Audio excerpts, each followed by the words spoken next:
Shrimad home remedies में आपका स्वागत है। हमने ओशो जी का एक प्रवचन सुना था जहाँ पर उन्होंने कहा है कि धर्म मन बहलाने का एक खिलौना है। इस बात में कितनी सच्चाई है उसका उल्लेख हम करने जा रहे हैं। देखिए, वास्तविक धर्म को ईश्वर और शैतान, स्वर्ग और नरक से कुछ लेना देना नहीं है। मैं अकॉर्डिंग टू ओशो कह रहा हूँ, धर्म के लिए अंग्रेजी में जो शब्द रिलीजन है वह महत्वपूर्ण है। उसे समझो। उसका मतलब है खंडों को, हिस्सों को संयुक्त करना ताकि खंड खंड न रह जाए, वर्ण पूर्ण हो जाए। रिलीजन का मूल अर्थ है एक ऐसा संयोजन बिठाना कि अंश अंश न रहे बल्कि पूर्ण हो जाए, जुड़ जाए। जुड़कर प्रत्येक अंश स्वयं में संपूर्ण हो जाता है। पृथक रहते हुए प्रत्येक भाग निष्प्राण है। संयुक्त होते ही, अभिन्न होते ही एक नई गुणवत्ता प्रकट होती है, पूर्णता की गुणवत्ता। और जीवन में उस गुणवत्ता को जन्माना ही धर्म का लक्ष्य है। ईश्वर या शैतान से धर्म का कोई संबंध नहीं है। लेकिन धर्मों ने जिस तरह जगत में कार्य किया, उन्होंने उसका पूरा गुण धर्म, उसकी पूरी संरचना ही बदल डाली, बजाय इसके कि उसे बनाते अंतस की एकता का विज्ञान, ताकि मनुष्य विखंडित न रहे, एक हो जाए। सामान्यतः तुम एक नहीं, अनेक हो, पूरी भीड़ हो। धर्म का कार्य है इस भीड़ भाड़ को, अनेकता को एक समग्रता में ढालना, ताकि तुम्हारे भीतर का प्रत्येक अंग अन्य अंगों के साथ एक स्वर में काम करने लगे। न कोई विभाजन हो, न संघर्ष हो, न कोई श्रेष्ठ हो, न कोई निकृष्ट हो, न किसी प्रकार का द्वंद्व बचे। तुम बस एक लयबद्ध अखंडता हो जाओ। दुनिया के इन सारे धर्मों की वजह से मनुष्यता धर्म शब्द का अर्थ तक भूल गई है। मनुष्यता धर्म शब्द का अर्थ तक भूल गई है। वे अखंडित मनुष्य के खिलाफ हैं, क्योंकि अखंडित मनुष्य को न ईश्वर की जरूरत है, न पादरी पुरोहितों की, न मंदिर की, न मस्जिद की, और न चर्च की। अखंडित मनुष्य आप्तकाम होता है, स्वयं में पर्याप्त होता है, वो अपने आप में पूर्ण है। रजनीश की दृष्टि में उसकी पूर्णता ही उसकी पवित्रता है। वो इतना परितृप्त है कि फिर उसे परमपिता के रूप में दूर कहीं स्वर्ग में बैठे उसकी देखभाल करने वाले किसी ईश्वर की मानसिक जरूरत नहीं रह जाती। वह इस क्षण में इतना आनंदित है कि तुम उसे भावी काल के लिए भयभीत नहीं कर सकते। परिपूर्ण व्यक्ति के लिए कल का अस्तित्व ही नहीं होता। वर्तमान पल ही सब कुछ है। न तो वहां बीते हुए कल हैं और न ही आने वाला कल। हम सब एक अखंडित व्यक्ति को इन मूर्खतापूर्ण और बचकानी चालबाजियों से बहका नहीं सकते, अपनी इच्छा अनुसार नचा नहीं सकते कि ऐसा करने पर स्वर्ग एवं उसके सारे सुख उपलब्ध होंगे, और यदि वैसा काम नहीं किया तो नरक में गिरकर अनंत काल तक दुख भोगोगे। तो इन सभी धर्मों ने हमें कल्पनाएं दी हैं, क्योंकि हमारी कुछ मनोवैज्ञानिक जरूरतें हैं। या तो तुम मन के पार उठो, जो कि सही मायने में धर्म है, या फिर पूरी कल्पनाओं में उलझते रहो, ताकि तुम्हारा मन रिक्त, अर्थहीन और अकेलेपन का अनुभव न करे। नदी में बहते हुए तिनके की भांति, न पीछे जिसका स्रोत का पता है, न आगे किसी गंतव्य का। मानव मन की सबसे बड़ी जरूरतों में से एक जरूरत है दूसरों के लिए स्वयं के जरूरी होने का एहसास। दूसरों के लिए स्वयं के जरूरी होने का एहसास। सामान्यतः प्रतीत तो यही होता है कि अस्तित्व हमारे प्रति पूर्ण रूपेण उपेक्षा से भरा हुआ है। यह नहीं कहा जा सकता कि उसे तुम्हारी कोई जरूरत है, या कि कह सकते हो तुम्हारे बिना भी सब कुछ बदल जाता है। तुम्हारे बिना भी सब कुछ बिल्कुल ठीक ठाक चलता था। रोज सूर्योदय होता था, फूल खिलते थे, मौसम आ जा रहे थे। ये तुम नहीं होते तो भी कुछ फर्क नहीं पड़ता। एक दिन फिर तुम यहां नहीं होगे और उससे रंच मात्र भी अंतर नहीं आएगा। अस्तित्व जैसा चलता रहा है, चलता रहेगा। यह बात तुम्हें तृप्ति नहीं देती कि तुम्हारा होना ना होना कोई अर्थ नहीं रखता। आवश्यक होना तुम्हारी सबसे बड़ी आवश्यकता है। ठीक इसके उलट अस्तित्व तुम्हें यह एहसास देता है जैसे उसे तुमसे कोई सरोकार नहीं है, उसे तुम्हारी परवाह नहीं है। शायद उसे यह तक पता नहीं कि तुम हो भी या नहीं हो। यह स्थिति मन को बहुत झकझोरने वाली है। इसी कमजोरी का फायदा उठाया है तथाकथित धर्मों ने। प्रामाणिक धर्म तुम्हारी इस आवश्यकता को गिराने की हर संभव कोशिश करेगा ताकि तुम स्पष्ट देख लो कि कतई आवश्यक नहीं है किसी को कि तुम्हारी आवश्यकता हो। और जब तुम स्वयं के आवश्यक होने की कामना करते हो तो तुम थोथी कल्पनाओं की मांग करते हो। तो ये तथाकथित धर्म जो पृथ्वी पर कई रूपों में मौजूद है, हिंदू, मुसलमान, ईसाई, यहूदी, जैन, बौद्ध और न जाने कितने धर्म। जमीन पर तो 300 धर्म है और वे सब के सब एक ही काम में संलग्न है। वे ठीक उसी आवश्यकता की पूर्ति कर रहे हैं। हमें, तुम्हें झूठी तृप्ति दे रहे हैं। कहते हैं कि ईश्वर है जो तुम्हारी फिक्र लेता है, तुम्हारी देखभाल करता है, जो तुम्हारा इतना अधिक शुभचिंतक है कि तुम्हारे जीवन को मार्गदर्शन देने के लिए एक पवित्र ग्रंथ भेजता है, कि तुम्हारी सहायता के लिए, तुम्हें सही राह पर लाने के लिए अपना इकलौता बेटा भेजता है। वह पैगंबर और मसीहा भेजता है ताकि तुम कहीं भटक नहीं जाओ। और यदि तुम भटक जाओ तो वे तुम्हारी दूसरी कमजोरी का शोषण करते हैं, शैतान का भय, जो हर संभव ढंग से तुम्हें गलत रास्ते पर ले जाने की कोशिश में लगा रहता है। साधारणतः जैसी मनुष्यता इस समय है, एक तरफ तो इसे ईश्वर की, संरक्षक की, पथ प्रदर्शक की और सहयोग की जरूरत है, और दूसरी तरफ एक नर्क की, ताकि आदमी उन सभी रास्तों पर चलने से डरा रहे जिन्हें पादरी पुरोहित गलत समझते हैं।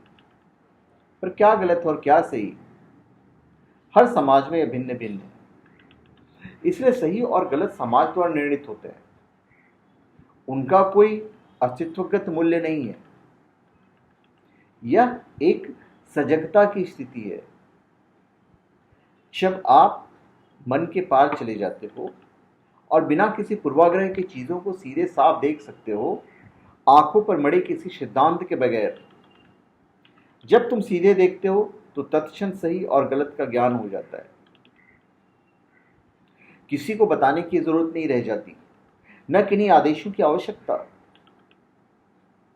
प्रत्येक समाज की अपनी धारणा है कि क्या सही है और क्या गलत है, पर जिसे वो गलत कहते हैं उसे करने से तुम्हें कैसे रोकें।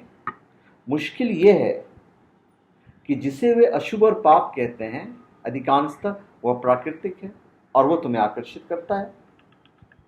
वह गलत है मगर स्वाभाविक है, और स्वाभाविक के प्रति एक गहन आकर्षण है। इन्हें इतना ज्यादा भय पैदा करना पड़ता है कि वह स्वाभाविक आकर्षण की अपेक्षा अधिक बलशाली सिद्ध हो। इसे नरक का आविष्कार करना पड़ा। ये ओशो ने कहा है पूरा। और देखिए आप कितने शालीनता से उन्हें सारी चीजों की व्याख्या की है। कई धर्म है जो एक नरक से संतुष्ट नहीं है। जो समझदार है वो समझ सकते हैं क्यों वे एक नरक से संतुष्ट नहीं है। ईसाईयत एक नरक से संतुष्ट है। इसका सीधा कारण है कि ईसाई नरक शाश्वत है, उसमें लंबाई का विस्तार बहुत है, अंत ही नहीं आता। चूंकि हिंदुओं, जैनों और बौद्धों के नरक शाश्वत नहीं है, इसलिए ऊंचाइयों निर्मित करनी पड़ी, 7 नरक एक के ऊपर एक, और हर नरक अधिक से अधिक पीड़ादायी होता जाता है, ज्यादा से ज्यादा अमानवीय। आश्चर्य होता है वे लोग जिन्होंने नरकों को पूरे घोर विस्तार से वर्णन किया वे संत कहलाते थे। देखिए हम किसी धर्म को गलत नहीं कह रहे हैं, पहली बात तो मैं आपको बता दूं, हम किसी का मजाक नहीं उड़ा रहे हैं। ईश्वर ने जो कहा है मैं एज इट इज मैं सेम चीज आपके सामने पेश कर रहा हूं, मैं अपनी चीज नहीं रख रहा हूं। वे लोग यदि उन्हें मौका मिलता है तो बड़ी आसानी से एडोल्फ हिटलर जोसेफ स्टालिन और माओ त्से तुंग हो गए होते। उनको सब ख्याल था कि कैसे सताया जाए, कैसा सताया जाए। सिर्फ उनके पास शक्ति नहीं थी, लेकिन एक सूक्ष्म अर्थ में उनके पास भी शक्ति थी, पर वर्तमान में नहीं। यहां नहीं।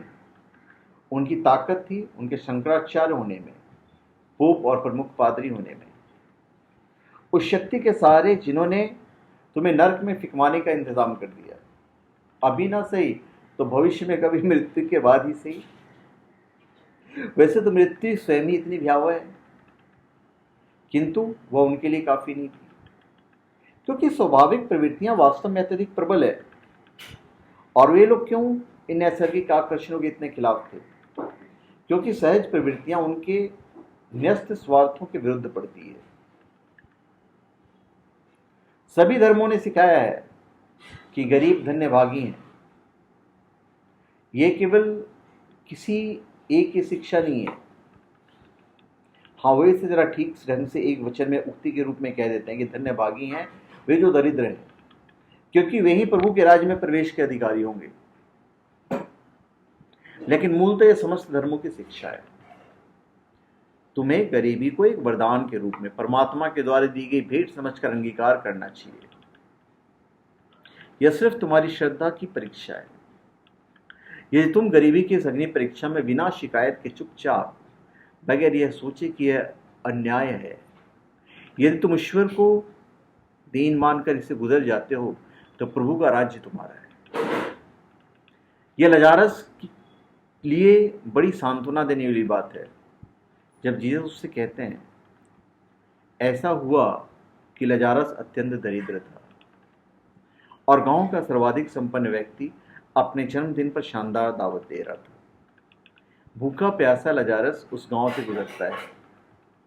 उससे थोड़ा सा पानी मांगा तो नौकरों चाकरों से धक्के मारकर बाहर निकाल दिया और बोले, क्या तुझे दिखाई नहीं देता कि हमारा मालिक एक भोज दे रहा है और बड़े बड़े अतिथि इकट्ठे हुए हैं, और तू ठहरा एक मामूली भिखारी?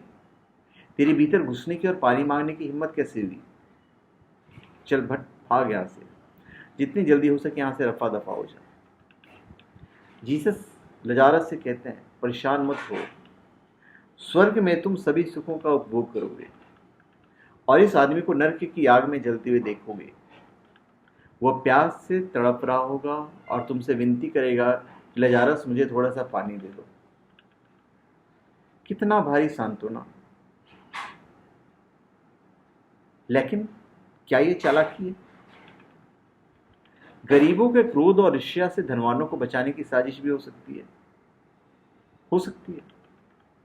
धनी तो थोड़े हैं, निर्धन तो बहुत है। एक बार उन्हें ख्याल आ जाए कि हमारी दरिद्रता वरदान नहीं है बल्कि अभिशाप है, शोषण का परिणाम है, तो वे इन सारे धनवानों को ही मार डालेंगे। यह तरकीब दोनों प्रकार से बढ़िया है।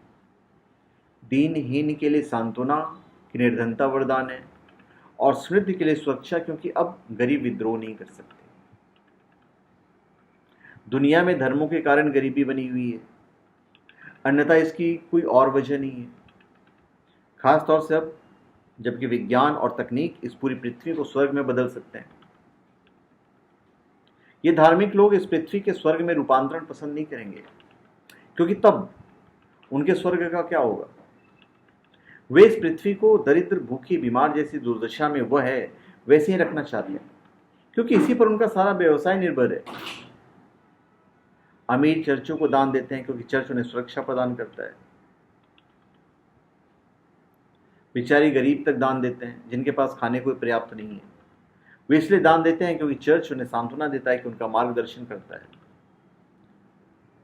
कि मैं सिर्फ चर्च की बात नहीं कर रहा हूं, चाहे मंदिर हो चाहे मस्जिद हो। ये जीवन बहुत छोटा है, कुछ ज्यादा तो है नहीं, और इसका भी यदि हिस्सा गुजर चुका है, अब थोड़ा सा शेष है वह भी गुजर जाएगा, और फिर उसके बाद स्वर्ग में अनंत सुखों वाला शाश्वत जीवन है। सारे धर्म स्थान उसका रास्ता बताते हैं, सब यही राह दिखाते हैं। प्राकृतिक जरूरतें जैसे काम, वासना, भूख, ये धार्मिक लोग तुम्हें उपवास कराना सिखाते हैं। अब यह प्रकृति के विरुद्ध है। उपवास करना कितना उतना ही हानिप्रद है जितना आवश्यकता से अधिक भोजन करना। यदि तुम बहुत ज्यादा खाते हो, पेट में ठूसते ही जाते हो, तो वह भी अस्वाभाविक है। तुम्हारे अंदर मनोवैज्ञानिक रूप से कुछ गड़बड़ है। शायद भीतर तुम इतना खालीपन अनुभव कर रहे हो कि उस आंतरिक रिक्तता को भरने के लिए जो भी खाने की चीज तुम्हारे हाथ लग जाए उसे ही अपने पेट में डाल लेते हो। नो डाउट साइंस ने सिद्ध किया है कि उपवास करना चाहिए। उपवास करना चाहिए, उपवास ही महंगा ही पड़ता है। आप उपवास करते हो, दूध खाते हो, केला खाते हो, फ्रूट्स खाते हो, महंगा ही पड़ता है।